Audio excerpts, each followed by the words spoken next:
guys, it's MazeMan112 and I am back bringing you guys another Black Ops 2 commentary. This time it is on the map Frost, and the first thing I want to go ahead and say, guys, is I am glad to be back. I'm re-energized. I'm ready to bring you guys some fresh content because you know what? I was just fucking bored out of my mind. Sitting there, kind of doing nothing. Yeah, I was able to do kind of, you know, hang out with the family and watch a little bit of the Amish Mafia. But this is really what I kind of miss. I mean, I was kind of sitting there. I would dream about Call of Duty. I would dream about YouTube. So I guess it's true. I'm just a freaking dork. But what I'm going to go ahead and talk about today is the map pack of the Apocalypse map pack has been out for 2 weeks tomorrow. So I think it's time to go ahead and break down how they did, because this is the 4th installment for the DLC for Black Ops 2, and it's time to give them a grade. How did they do?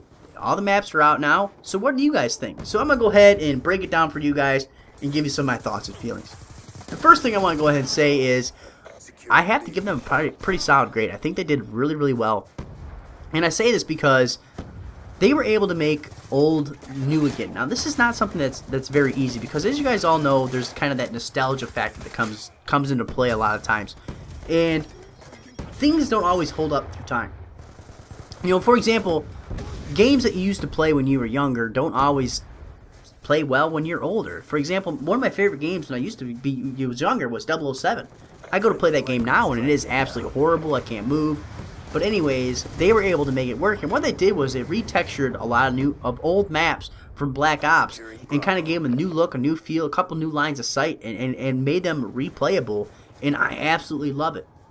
Now, for example, they were able to do this with, they retexturized Summit, they retexturized Firing Range, they retexturized Courtyard from World at War, and they also retexturized Stadium.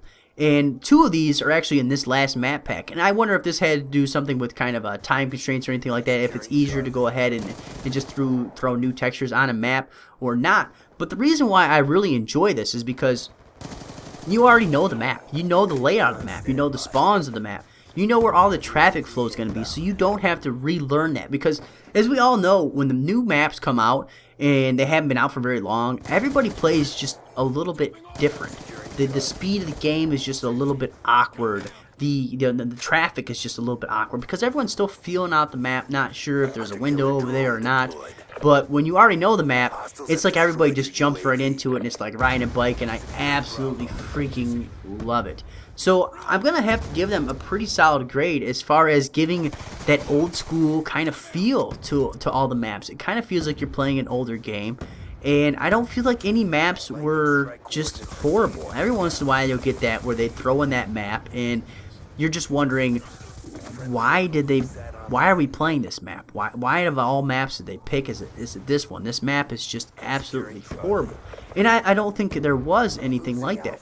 So my big question was to you guys is, what do you guys think about the maps? Do you guys think they did pretty good? Is there a certain map that you really can't stand? Because thinking about it, I'm going to give you guys my favorite map, and then I'm also going to give you guys the worst map of the map pack. Now, my favorite map of the map pack, as a lot of you guys probably know, is it's got to be Studio. I really like Firing Range, so I really enjoy Studio. Now, with that being said, I will say that Dig, I have a ton of fun in Dig, and that just is because Dig is from World at War, and World at War was by far my favorite Call of Duty, and a lot of this just happens to be from where I was at in my life at that point in time. I was in college working part-time, so I just had, it was super easy for me. Now, as far as the worst of the map packs, I'm going to have to say it's got to be Magma. I'm not a big fan of Magma. To me, between that and Detour, the maps just don't have a very good layout. It was almost like they were additions, you know, last-minute additions. We need 4 maps for this. Let's go ahead and put this together.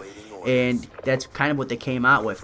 And I'm really curious to see what you guys really like on this, because it seems like a lot of people aren't too keen on the map packs anymore. They're not really enjoying them anymore. So I want to know what you guys think. Make sure you guys have any questions, comments, concerns, anything like that. You guys leave it down in the comment section down below. Make sure you guys hit that like button, hit subscribe, and I'll see you guys later. Alright, we lost that round, but it's not over yet. Get ready. About my channel, some personal side of things, so if you want to stick around for that, go ahead. So let's go ahead and jump into it. First thing I want to say about the Battle of the Commentators was thank you to everybody. I mean, thank you to the judges, to the participants, to the people